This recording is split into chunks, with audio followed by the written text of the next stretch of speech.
नमस्कार। सब राम भक्तों को राम राम। आज के अंक में हम देखेंगे कि राम लक्ष्मण सीता वनवास के दौरान वाल्मीकि जी के आश्रम पहुंचे हैं, जहां पर उनको पिछले अंक में वाल्मीकि जी ने इंद्रियों पर संयम का उपदेश दिया और आज के प्रसंग में वाल्मीकि जी राम लक्ष्मण और सीता को मन, बुद्धि और अहंकार पे कैसे संयम किया जाए, क्या संयम किया जाए, इसका उपदेश देते हैं। देखते हैं वाल्मीकि जी क्या कहते हैं।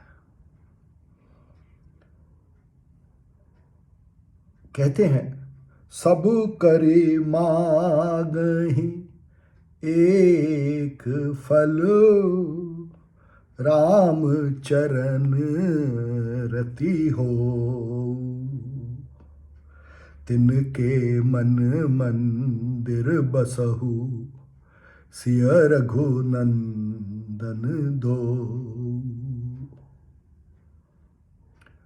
मन के संयम के बारे में बात करते हैं कि किस मन में राम रहें। उस मन में रहें जिसको राम लक्ष्मण की में ही रति हो, जिसको राम के जो चरण हैं, और राम के चरण कौन है, राम के पादुका कौन है, जो राम के मनुष्य रूप हैं। जिस जिस मनुष्य में राम निवास करते हैं, और राम सभी मनुष्यों में निवास करते हैं, तो सभी मनुष्यों के राम रूप में जिस मन की रति हो, उस मन में रहें। आगे कहते हैं वाल्मीकि जी, काम कोह मदमान न मोहा, लोभ न क्षोभ न राग न द्रोहा। सबके प्रिय सबके हितकारी, दुख सुख सरिस प्रशंसागारी।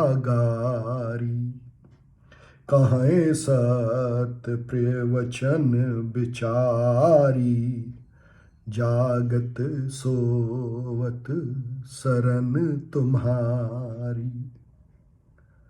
फिर कहते हैं राम को कि आप कहाँ रहें या कहाँ रहते हैं उन मनुष्यों के चित्त में जिनकी कामनाएं नहीं हैं, जिनको क्रोध न आता हो, जिनको मद न हो, जिनको अभिमान न हो, जिनको मोह न हो, मेरापन न हो, जिनमें लोभ न हो, जिनमें किसी मनुष्य के प्रति द्रोह न हो,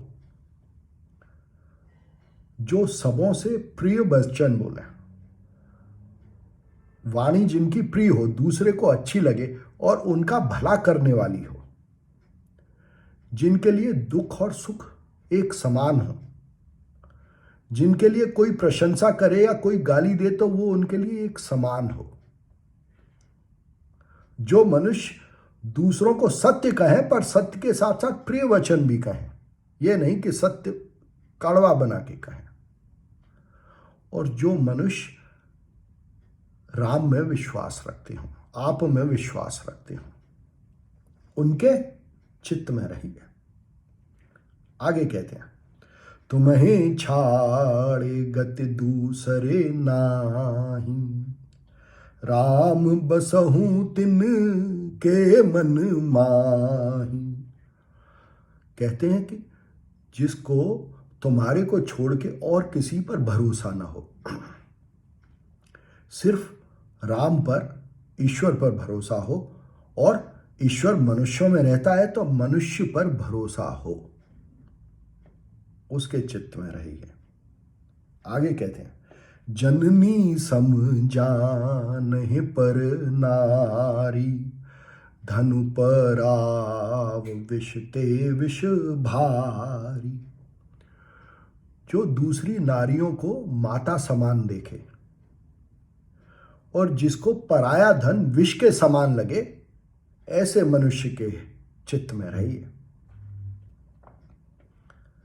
फिर कहते हैं आगे, जे हर्षहें पर संपत्ति देखी, दुखित हों पर विपत्ति विशेषी। जो दूसरे लोगों का सुख देख के या उनकी संपत्ति देख के खुश होते हों, और अगर किसी दूसरे पर विपत्ति आए तो उसको देख के दुखी होते हों, ऐसे लोगों के चित्त में रहिए, राम को कहते हैं। आगे कहते हैं, स्वामी सखा पितु मातु गुरु, जिनके सब तुम तात, मन मंदिर तिनके बसहु, सीय सहित दो भ्रात।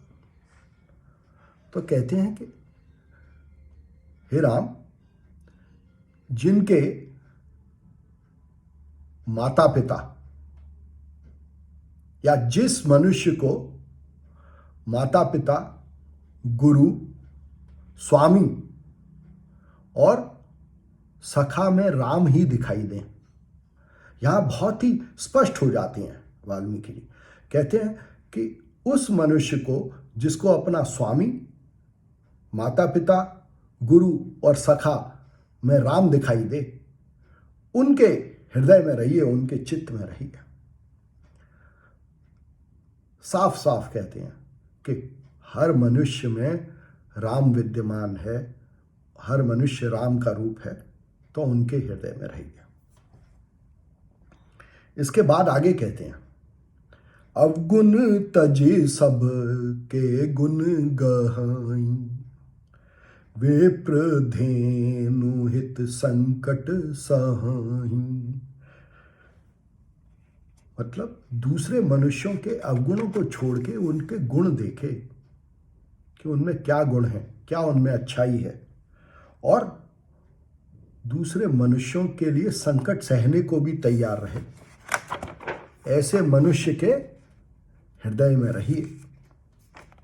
फिर कहते हैं, गुण तुम्हार समुझै निज दोसा, जेहि सब भांति तुम्हार भरोसा।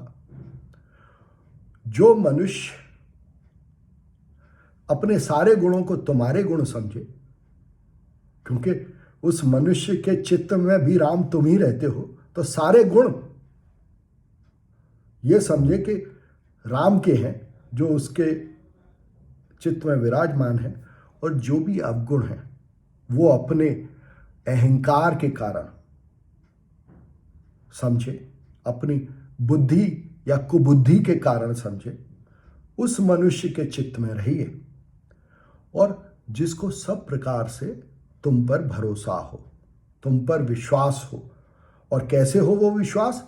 हर एक मनुष्य में, क्योंकि तुम ही रहते हो, राम रूप में हर एक मनुष्य में तुम ही विद्यमान हो, इसलिए हर मनुष्य में भरोसा रखें। ऐसे मनुष्य के चित्त में रहिए। आगे कहते हैं, जाति पाति धनु धर्म बढ़ाई, प्रिय परिवार सदन सुखदाई, सब तजी तुम रहे उरलाई, तेहि के हृदय रहु रघुराई।